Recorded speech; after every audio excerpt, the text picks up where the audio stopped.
The standing cable core rotation with dual hook straight bar is an exercise for working the core, especially targeting the obliques while improving rotational strength and stability. Here's how to do it correctly. Position the pulleys at chest level, then attach a dual hook straight bar to both sides of the cable machine. While standing facing away from the cable machine, grip the straight bar with both hands in an overhand grip, ensuring your hands are evenly spaced. Take a step out to ensure the cable is taut. Stand with your feet shoulder width apart or in a staggered stance for extra stability, with your core engaged and knees slightly bent. Press the bar out to extend your arms in front of your chest with your shoulders square.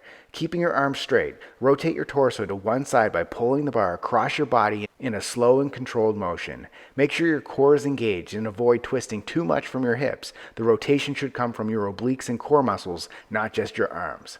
Slowly return to the starting position by reversing the motion, keeping the bar steady and under control. Complete all the reps on one side, then switch sides and repeat.